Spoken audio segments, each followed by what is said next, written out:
Yeah, Good. awesome. So to kick things off, I do start with kind of the same boring ass questions every time.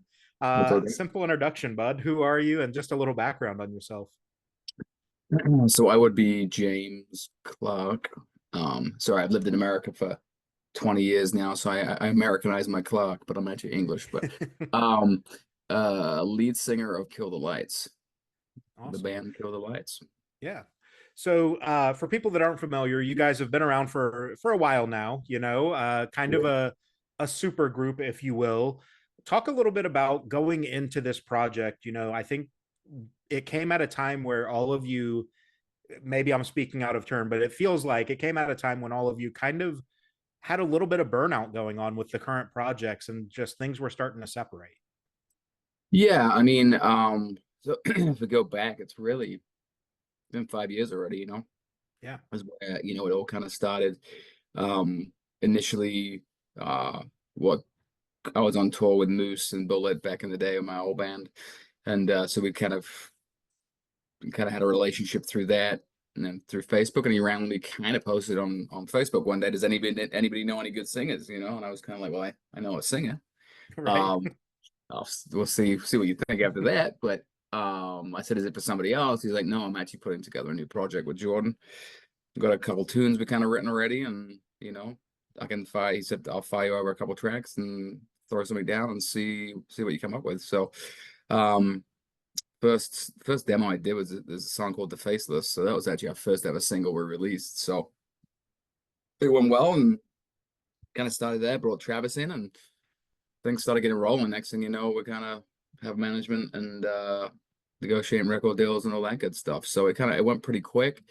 Um, I think everybody was at slightly different stages for the band, but yeah, it was kind of towards the end of that piece of their band, on if not left their existing band. So it kind of there was an interesting web of connections that everybody knew through each other through touring and that, and that's kind of how that works. And it kind of came together, and it's sometimes to be really hard bringing four or five dudes together, have never really hung out and tried to be artistic and write music, but it's always felt pretty natural, whatever way we've done it. It's been pretty easy. Everybody's been through the ups and downs of being in bands, right? So we've kind of been Right. through that before, which makes it a little easier. Yeah, So and yeah. I think the cool thing is, while all of your different projects were kind of in the same realm, they were obviously in different spaces within the genre.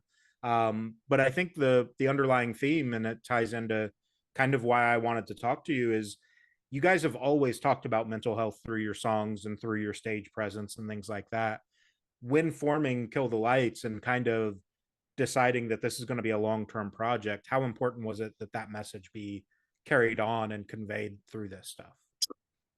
Yeah, I mean, for me personally, it was uh, super important, really. I think, and I think it was around having the ability to reach as many people as possible and share feelings, stories, emotions, right? So I was excited about that piece of it. I think, other guys in the band too have kind of gone through varying different levels of kind of mental health issues. So I mean, I think, personally, I've always, one of my outlets has been to use music as a healer, right? I think many of us do that. Mm-hmm. So knowing the kind of weight and responsibility that has, and making sure we're kind of being transparent about what messaging is coming out, it was I was very kind of cautious about how and what I was saying. I am careful about how and what I say. Now, again, I'm sharing my experiences, right? So everybody's going to be Right. different. But yeah, very very big part of that, and to try and advocate for people to have the ability to communicate and discuss mental health is it comes from a place of people have got a like a somewhat of a soapbox, right, to share that. Like Right. I'd rather this be the place to help people versus anything else you might want to do. So for me, dealing with mental health, but also being very passionate about the subject itself, and really trying to help people whatever way we can. So I specifically asked, when we talked about label, and we talked about some of the PR stuff, I asked specifically that I would love to work and do interviews around mental health, to get that Yeah. out there. So excited Yeah. to be here today. Yeah. And I appreciate that. And I think, that's the thing that you're going towards here is kind of the reason I started my platform as well. Is the only way any of this gets better is by us having these conversations and sharing our experiences, and allowing others to see that they're not alone. There's the light, dark, and things like that. And I think for you, kind of what drew me to you guys, you mentioned the Faceless earlier as kind of the first single and everything, and that song for me was kind of that trigger of, or that message of, um, being a voice for the people that don't feel like they have a voice, being a face for the faceless, Yeah. in the sense that, if these quote unquote rock stars are going through it and talking about it, then it's okay that everyday Joe is having the same problem. Yeah, I mean, I think it's interesting because I can share my heart out through lyrical content. I Yeah. often struggle to be able to talk about it, right? And I can talk to you about it, but I would uh so I the people closest to me is who I actually have the hardest time actually Yeah. having very deep conversations about mental health with, right? And I think part of that's for me is I think probably for a lot of men, right, is feeling weak or vulnerable or Mm-hmm. exposed, right? Living up to that macho image that you can get through everything, right? So, and through some of life's ups and downs for me, I think it kind of hardens you to not want to feel, you know. Yeah. Um, but like I said, it's just funny. I can talk all day about it right now with you, like, but I, talk to my wife and it's a different story, right? So again, Right.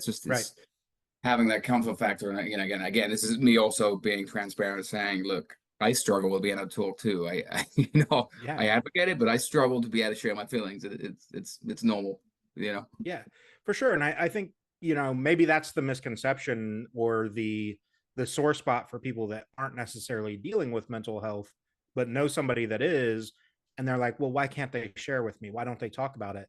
It's because, like you said, especially on the male side, it's easy for us to talk about that. Like, there's that, I don't want to look like I'm not the hero for the people in my life. I don't Yeah. want to look like I can't handle what they need me to support them with.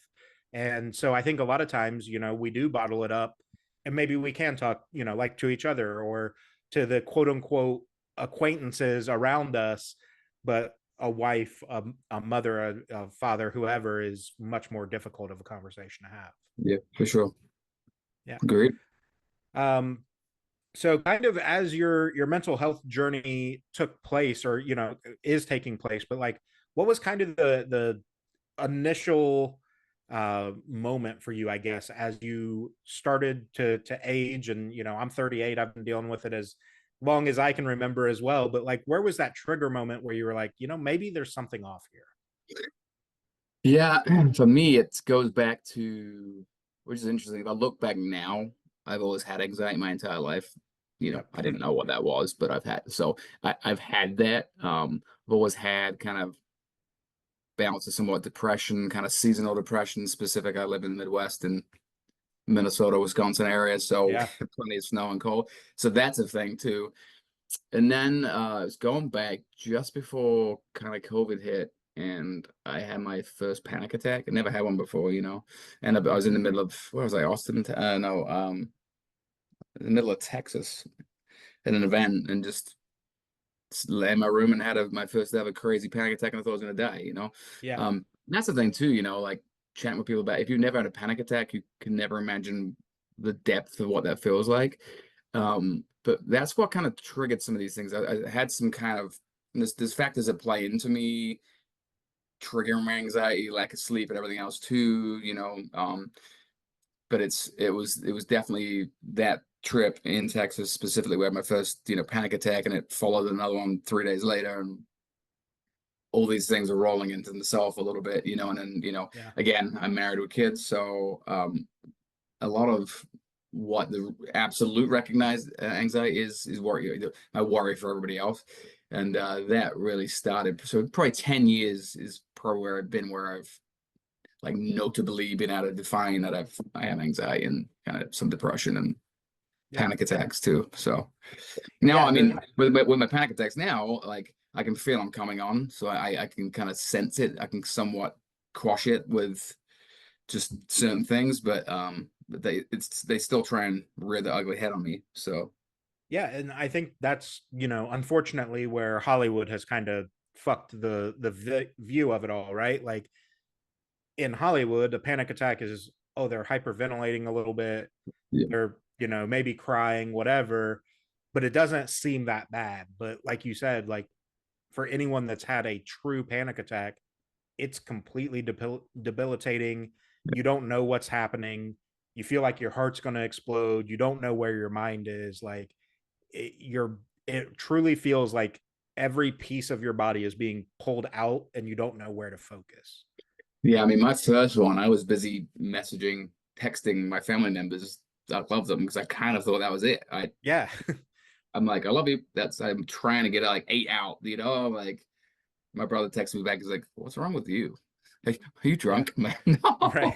no. I think I'm dying right now. That's all. No big deal. So yeah, it's just like I said. But looking back, like even to like it's like I had like a profound thing recently with my wife, and she's like, "Well, you're ADHD," and I'm like, "What do you mean I'm ADHD?" She goes, "You know that?" I'm like, "No, I don't. What do you mean?" She goes, Google what that is, and then see if you think you have that right now." Right.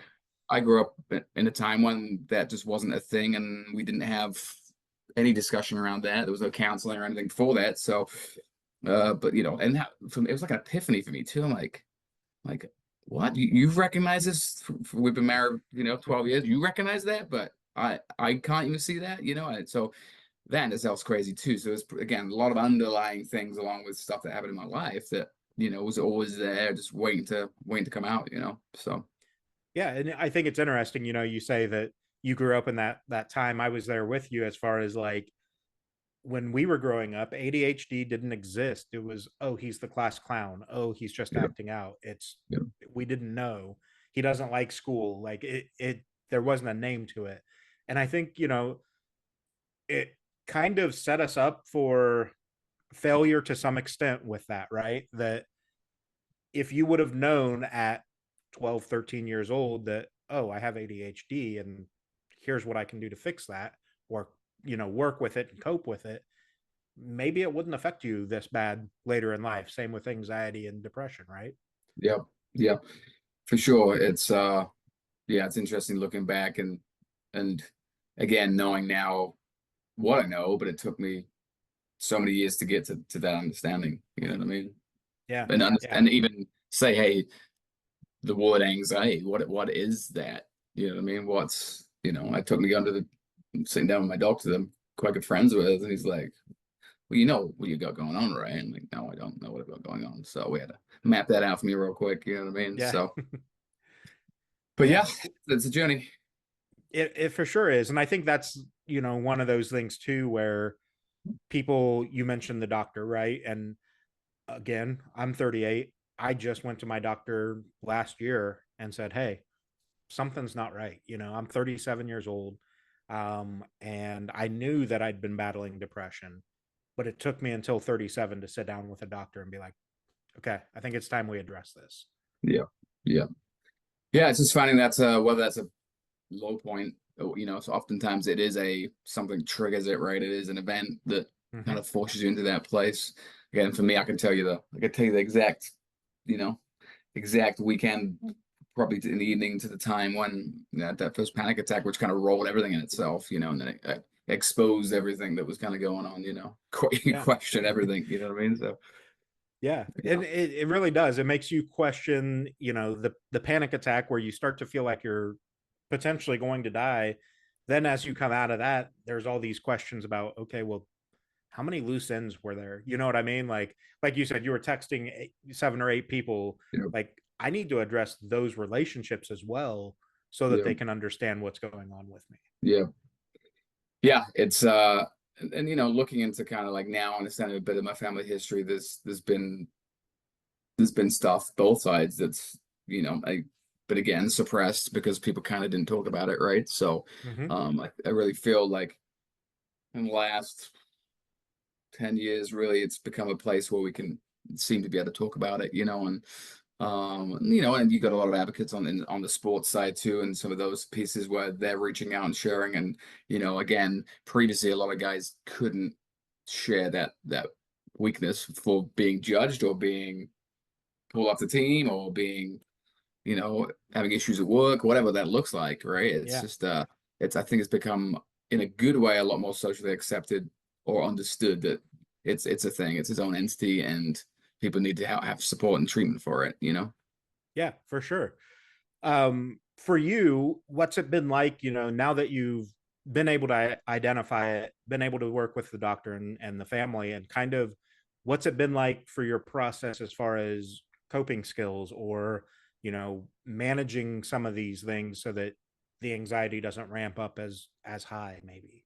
Um, so not many people know this right now, but so my son was diagnosed with a brain tumor 11 and a half months ago. So when you have something like this already going on, and then Right. you have emergency brain surgery, and he's been through 6 rounds of chemo and stem cell therapy and a bone marrow transplant and 6 weeks of radiotherapy, not one piece of that helps any of the previous anxiety, depression, stress that's Right. going on. So he's doing really well right now. He's just finished with his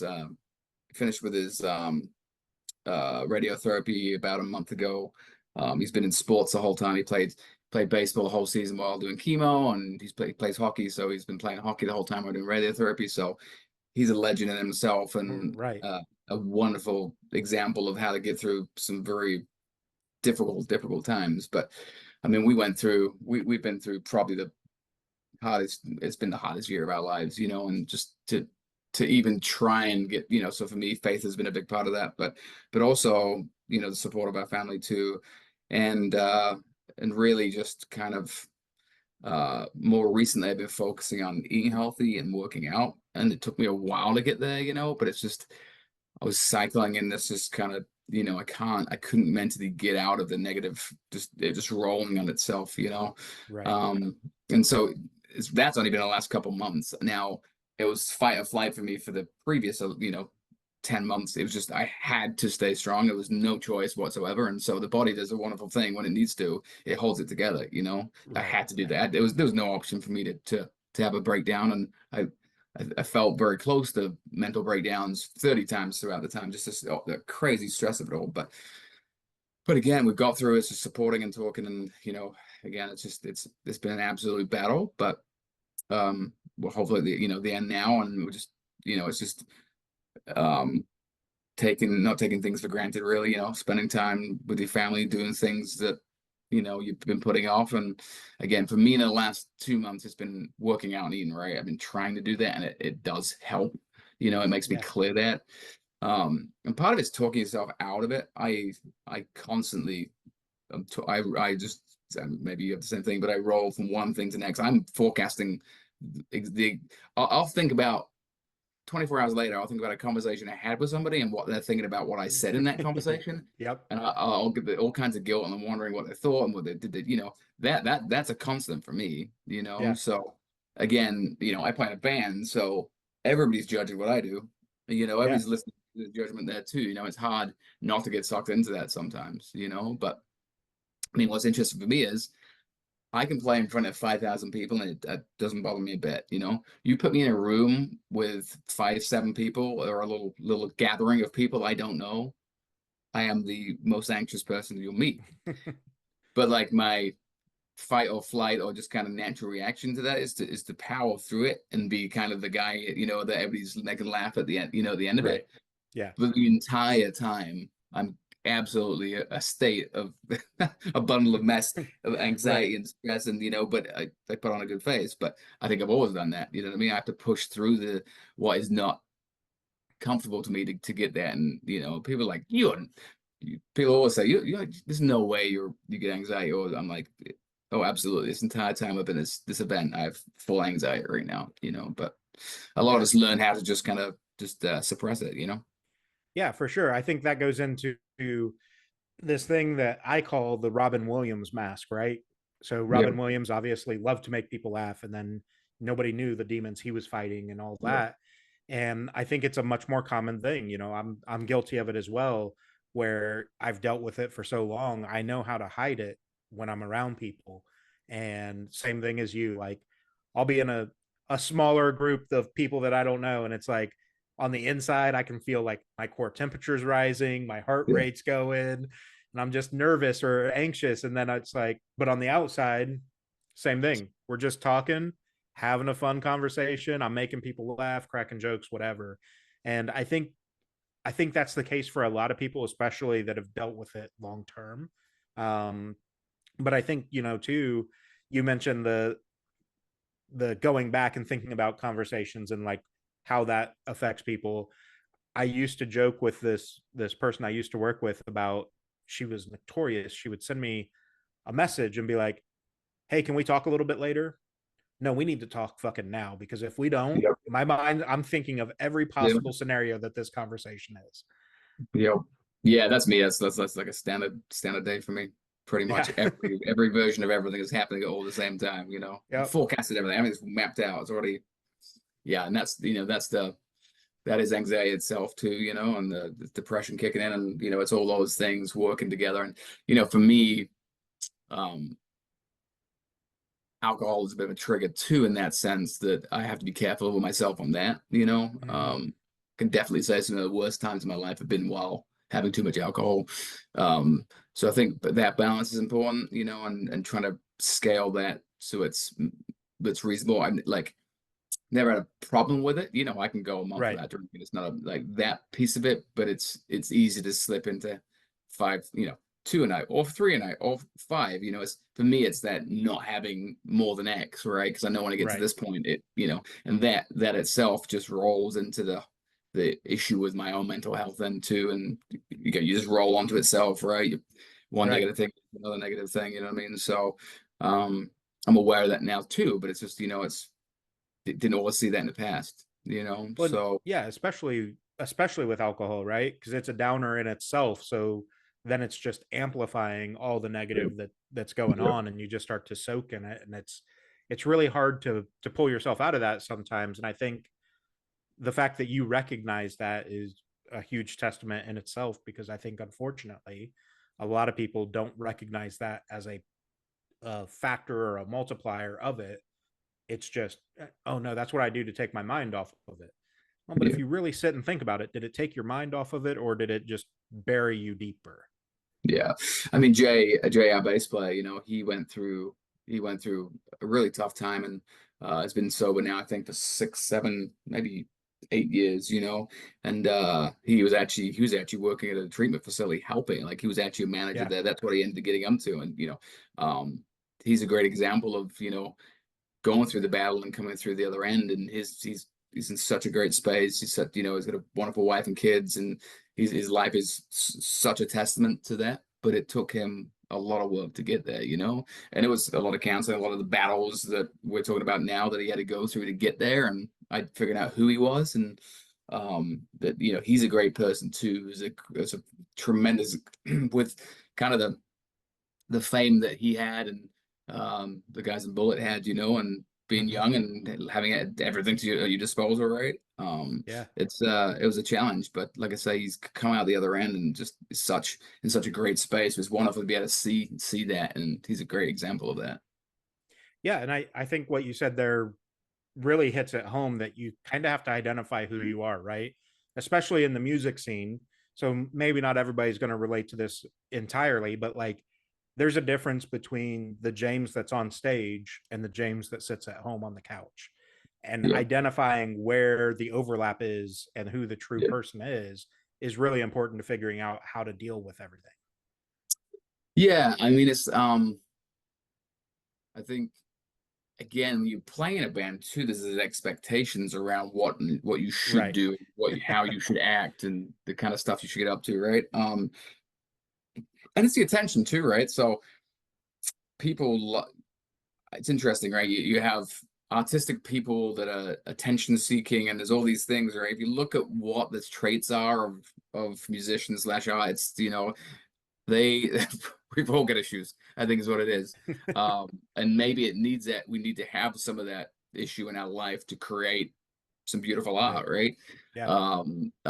So it's kind of it's a double-edged sword with that. But yeah, it's trying to figure out that balance and being transparent of who you really are versus, you know, being too the personality persona of what the guy in the band is versus the guy that's, you know, got kids at home kind of thing, right? Yeah, So yeah.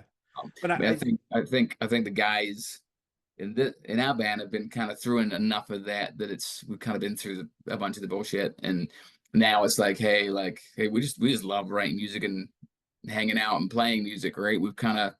It's a kind of nice space to be in. We're not dealing with a bunch of the drama and egotistical stuff that right. many bands deal with, right? We're just in a good space. So Yeah, which is great to hear, especially, you know, not not dogging on anybody, because that it's just part of, like you said, it's just kind of part of the environment. But you know, with the amount of success that Bullet had at that time, you know, just being in such a heavy spotlight, under so much scrutiny, but at the same time, like from a fan base standpoint, being glorified so heavily, it I'm sure fucks with the head a little bit on, well, where do we draw the line, you know, because we have to keep up appearances.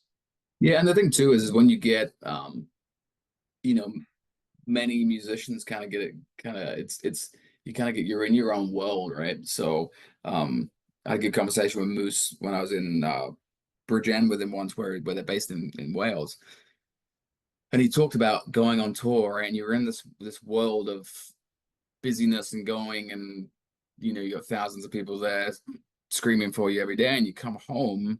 And he said he ended up finding himself in a grocery store once, just walking around to see what normal felt like again. You know what Yeah, I mean? So, and it's really weird because you're in this again. Musicians are in their own little family of.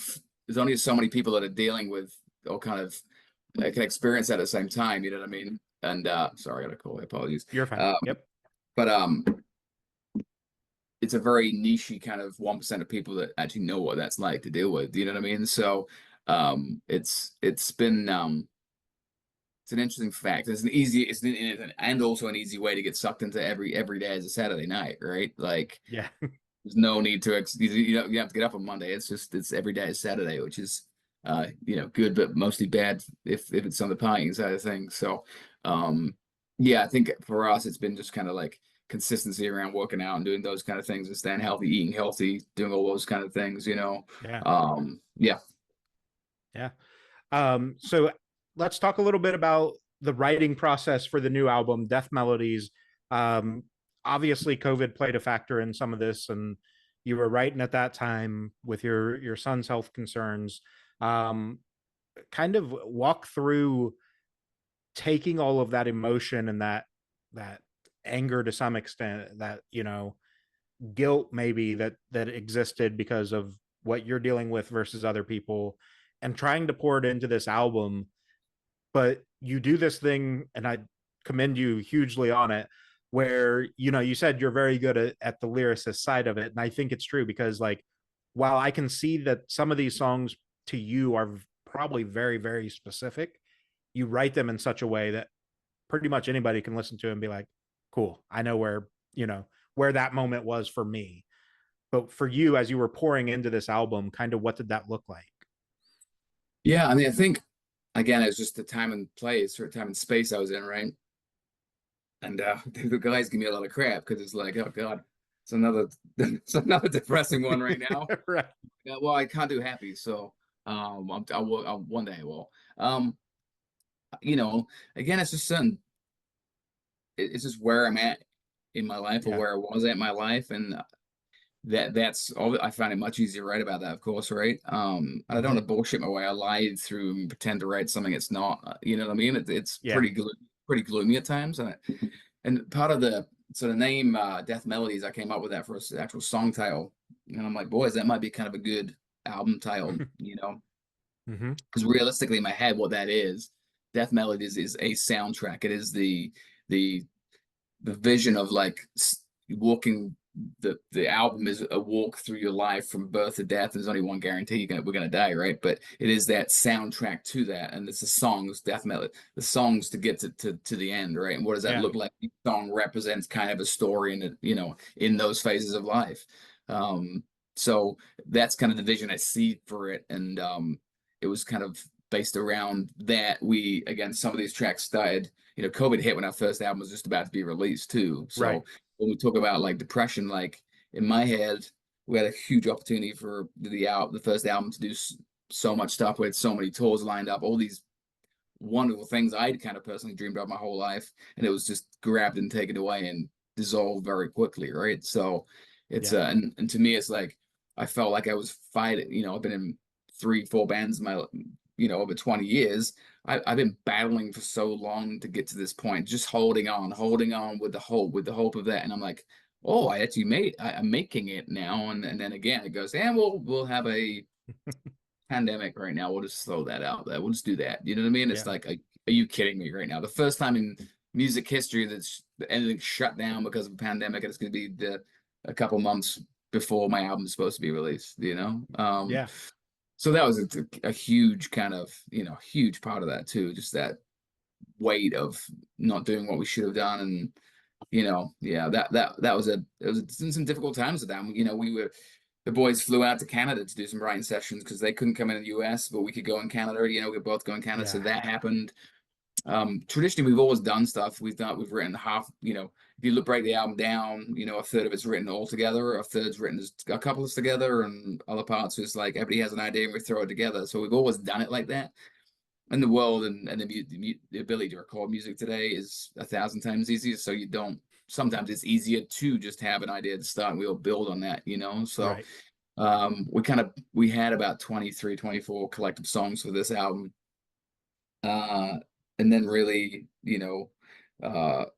kind of drill down to kind of what the message looked like and just the overall theme of the album for a whole. But again, the album was done about a year ago too, but again with my son's stuff, we haven't shared that, but we have kind of put stuff back because I needed to be around. It's really Yeah. what it was. So Yeah. And I think, the hope is obviously you'll have some assholes because they just exist in the world, but yeah, the hope yeah, is the majority of people will understand and say, like, yeah, no, we need him to take that yeah, time because, yeah. you know, at the end of the day, and I mean this in the most sincere way possible, at the end of the day, fuck everybody else, right? Like Well, yours and has to no, be taken care of.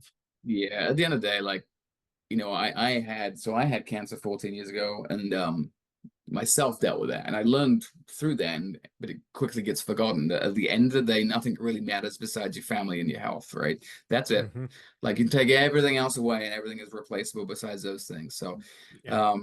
at the end of the day, yeah, at the end of the day, like my family is the most important thing in my life, and nothing, even music doesn't matter. You know what I mean? So, Yeah.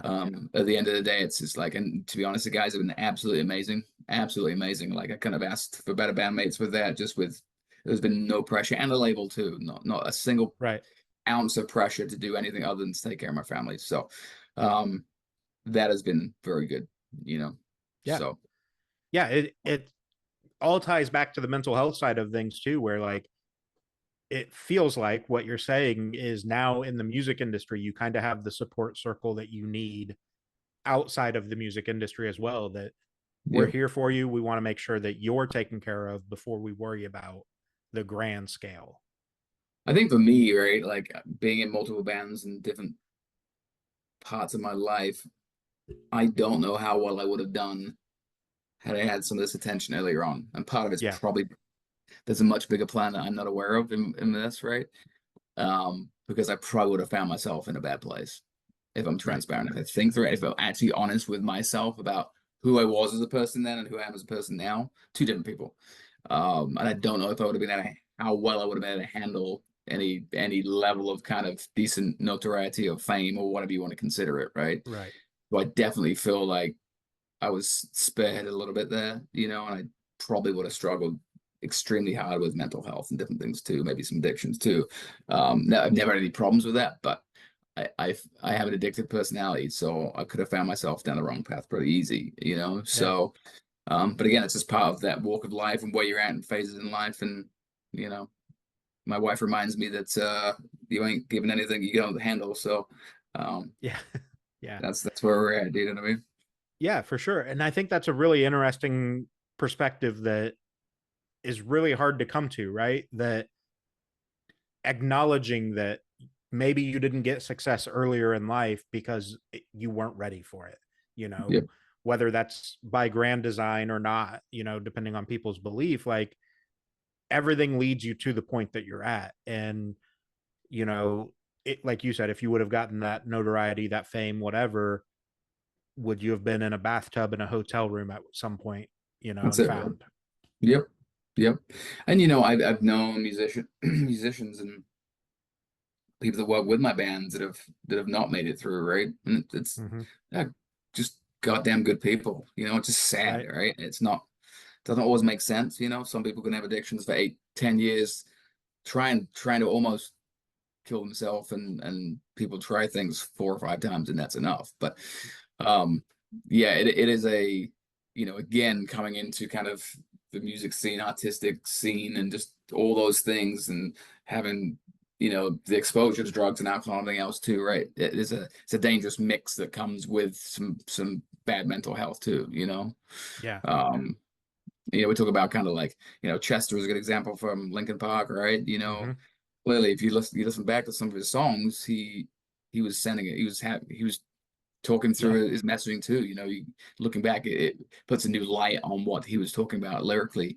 But again, you know, from what I could tell, a lot of people talked to him, and he seemed really positive and happy for the most part. You know, he kind of Right. had everything going in his life, right? But he wasn't happy. You know, and you can't force that. Yeah. Yeah. I've said that same thing, especially about Chester and that last album specifically with Linkin Park. Like, knowing what we know now, and zero finger pointing or anything like that, like, nobody's to blame in that situation. But if you like read the song titles and then listen to the words, that album is a suicide note. I mean, there's no Yeah. way around it. It really is. And it's a cry for help and all that. And I'm sure the boys in the band talked to him and he put up that guard and that face. But I think it's important for what we're talking about to recognize that in your own life and your friends' lives, that sometimes okay really means okay. Sometimes I'm okay means I need help, and trying Yeah. to discern and get through. Um, and that being said, I mean, by no means am I saying do it as a like a savior complex, right? Like, sometimes people don't want the help, and that's just the sad reality of it. But I think kind of, especially in the music industry, having recognizing the influences around you is an important thing, and understanding that, well, maybe, you know, I don't necessarily love who I am when I'm touring with this band. So, like, they're great people. The environment's just not right for me. Let's move over to here. Yeah, for sure. I mean, that's just, yeah. I think that comes with a bit of maturity and just, you know, the life experience. You know what I mean? Mm-hmm. And finding out who and what you are. You know, like that's it too. I think we're all searching, right? Searching Yeah. to figure out what we are. I feel like I've questioned that a lot more as I got older. Like, what, what are we doing? Like, what Yeah. does this all mean? You know, like I think my 20s and most of some of my 30s, I didn't think much about that whatsoever. Just kind of got on, you know. And I was Yeah. very, you know, part of that's probably at that age you're kind of self-centered and the world revolves around you a little bit, right? So I didn't you have to worry about anything else. But the older you get, the more questions you have, you know. Yeah, for sure. And I think, you know, the more trauma you experience too, right? So, like, I'm a little over 3 years ago had a near death experience because of COVID. And the amount of existentialism I've had since then is, I could say honestly, all of the existentialism that I had leading up to that has not measured to the last 3 years, you know? Yeah. So Yeah. 35 years of life doesn't compare to the last three, when it's, what am I doing here? Like, what's my purpose? Where do we go? Yeah. Like, why does any of this matter? And I think, you know, it's all in how you answer those questions internally, right? Like, I'm sure you've ran into it as well. And where you start questioning, what's my purpose? Why am I here? You know, does any of this matter? And it's about making sure that your perspective shows you what you need versus what everybody else needs. Yeah, and you know, a lot of it's how you talk to yourself, right? That's a Yeah. big thing. And for the greatest part of my life, I probably haven't been good to myself. And I would say it's probably you know, I treat myself like shit in my head, right? Right. Whether it's you're never going to be good enough, it's kind of been an echoed thing for me, you know. And I've always battled through, right? So like I've always found a way to exceed expectations. I was reading through some of my old elementary school reports here, and apparently they had me figured out at an early age in the sense of I would probably not become anything, right? And also, that being said, I was the first in my family to graduate college and everything else too. So I think that's that, I think only you and know your capabilities, Yeah.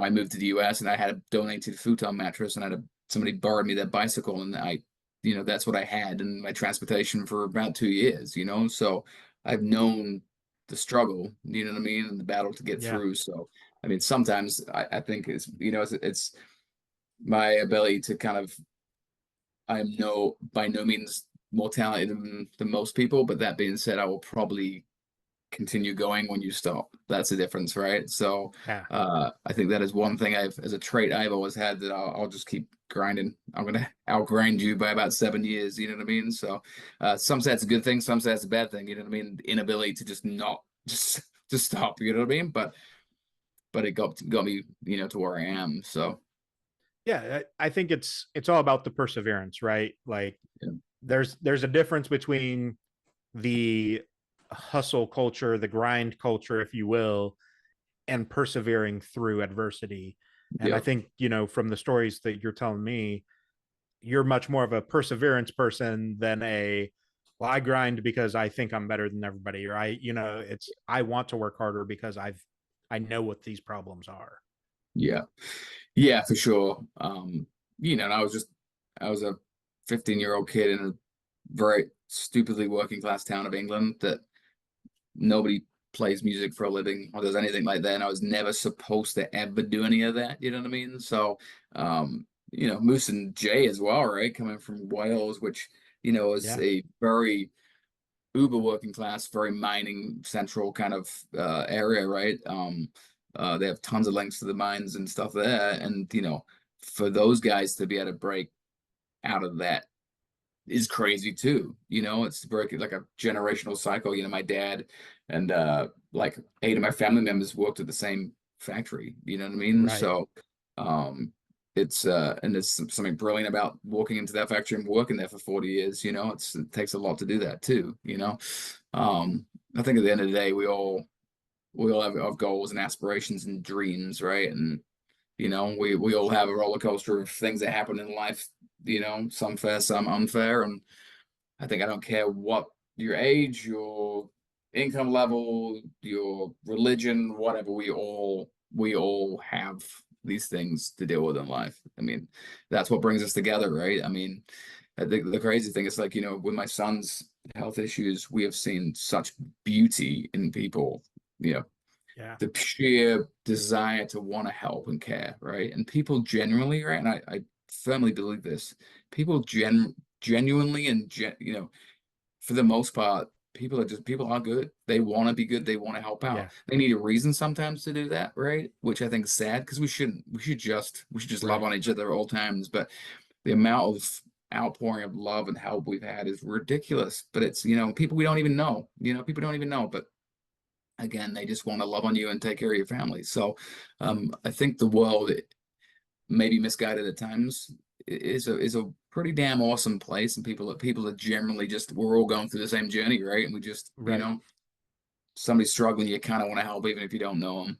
At the end of the day, I think the battle is when that person is struggling. It's understanding that you'd have if there was a poll about it, you'd have 500 people willing to do whatever for you to help you, right? It's Right. just we can't always see that. We don't know that, right?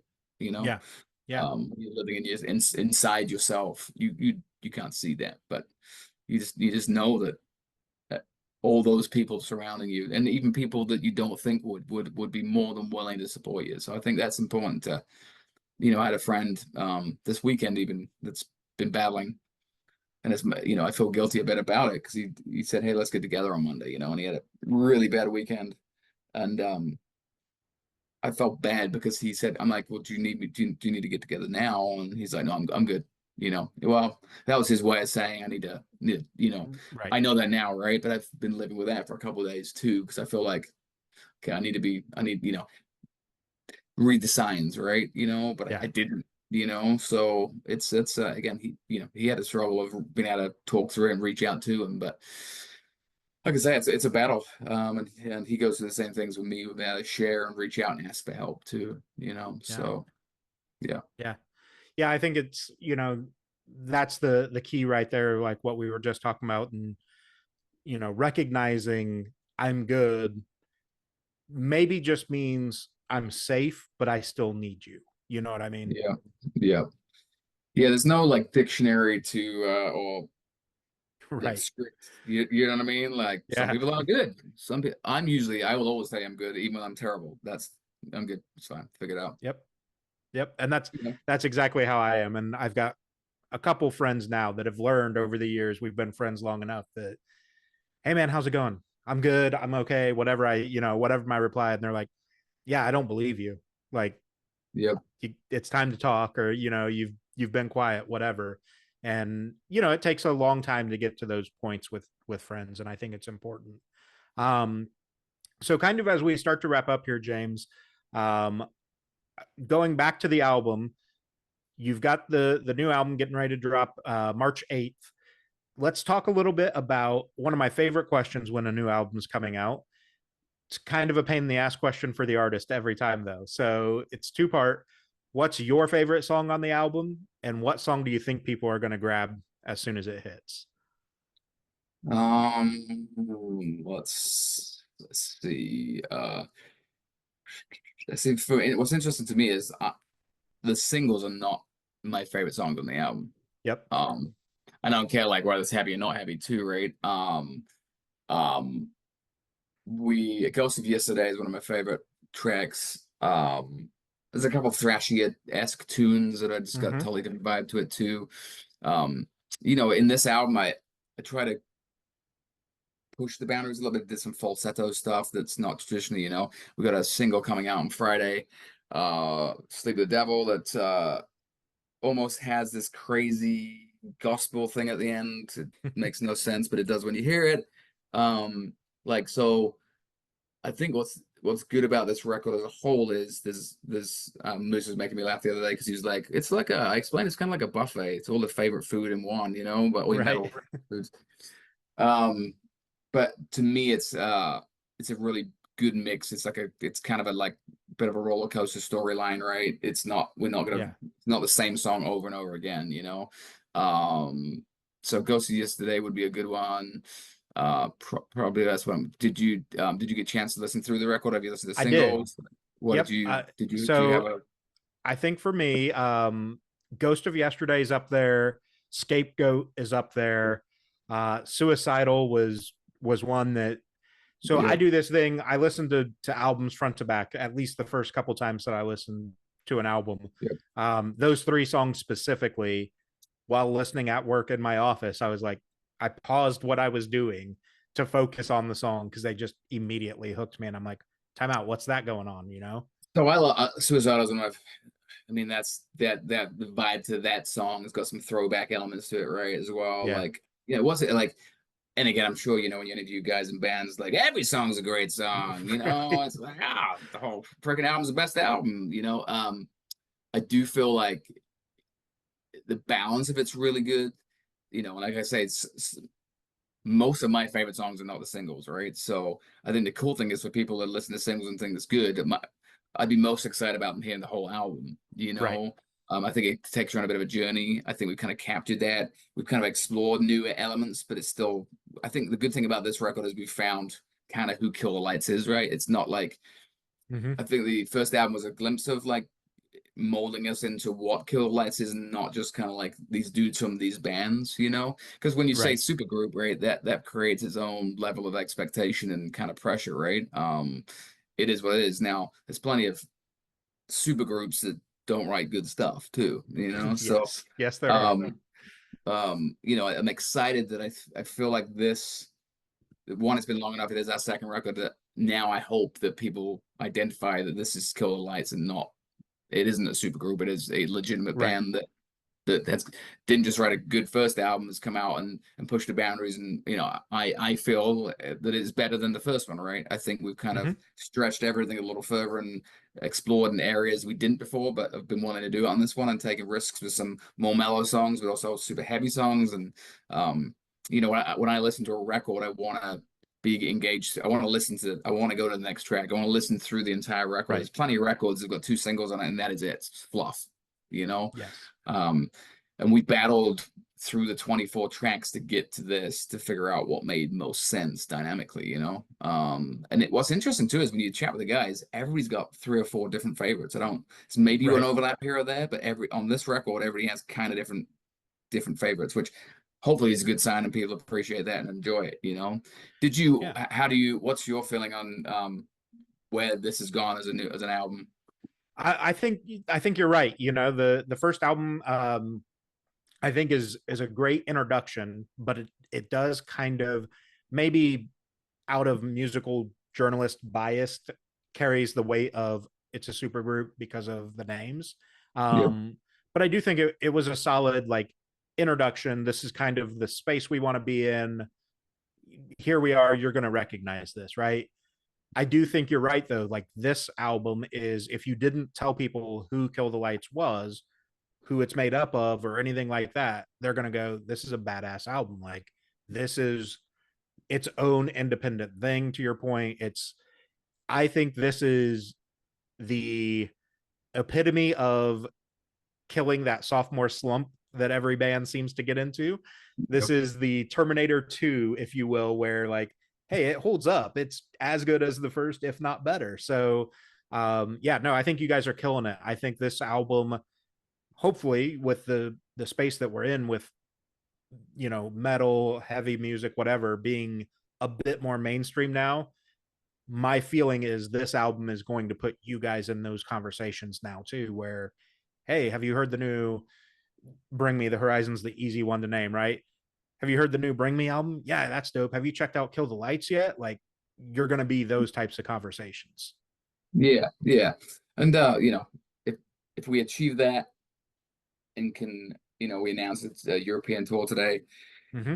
Part of that is just, for us is to share the new record, but also get to meet these fans that have kind of, been following us now for 5 years, right? And get a chance to Yeah. appreciate that and share that. And, there's nothing better than a sweaty room full of awesome people just enjoying and singing along, right? Like we were all going through church and hearing ourselves in that show right there. It's the reason we all Yeah. do it. We have an hour to forget about everything, and so I think that's going to be good for us as a band to get out there and do that, and our fans to get us to meet our fans and chat. And I always love hearing stories. I think it never gets old when somebody says, hey, like this song specifically, I relate specific to this, and here's my story. And you'd be surprised how many people want to share that with you. You know what I mean? But Right. it means, to me, I'd rather impact 100 people and change their lives than a million people, and the message be thin, right? Yes. It's not always going to be for everybody, and not everybody can always relate to it. But those who've been through some of these things, they will hear it, and they will feel it, and they will know it, and it's they understand the battle, right? So Absolutely. Absolutely. So kind of the final wrap up thing is the simple outro for you. Obviously, I'll link all the socials and stuff, but what's the best way to find you online, interact with you guys? You just mentioned obviously the tour, things like that, but anything else you want to tell the fans or listeners? no, I mean, the album is out in April. We super excited to have it out. Again, I think the main thing is just shoot us a note, let us know what you're thinking. We're also in every social media platform we're on Right. it. Right. So follow us, come find us on Instagram. I I do like to think we're pretty we do spend time interacting with fans, Mm-hmm. again, I quite frequently get some kind of direct message stuff come through that people want to share that story, and it's cool. I think this kind of our conversation right now is a great space to kind of to have people understand that doesn't matter what walk of life you're in, we're all going through some stuff or can go through some stuff and can get out the other end too, right? Yeah, So it doesn't matter where you're at in life. There is a light, right? If right. any, and whatever that is for you as a person, and however you find that. But if I leave one message, I think I want people to know that there are people out there for you, right? There are people to Yeah, talk to. There's people to support you, and just try it once. You know what I mean? Ask for help once. Make that one call and explain yourself. Just if you can do that, it's a start to changing the rest of your life. for sure. Because the silence deadly, right? That's what we all Yeah, understand, that silence, and again, we've all lost people, and maybe listeners have lost people in their lives, and the hole that person leaves is huge, right? But they would know the impact they'd had on the others around them, you know what I mean, right. until it was too late. So again, if anything we learn from this, I would love people just to have a conversation with a parent, with a best friend, with a stranger, whatever it takes, right? Have that conversation, and just if you need help, get help. It's okay. Yeah, absolutely, man. I appreciate you so much. Looking forward to seeing you out on the road soon. I'm based out of Indiana, so I get the Midwest thing pretty Okay. easily, So yeah, we'll definitely stay in touch. I'll let you guys know when this goes live and everything, but keep doing what you're doing. I think the message is there, the path is there. You guys are on it. Awesome. I appreciate you, Awesome. man. Yep. Thanks. Have a good day. You too.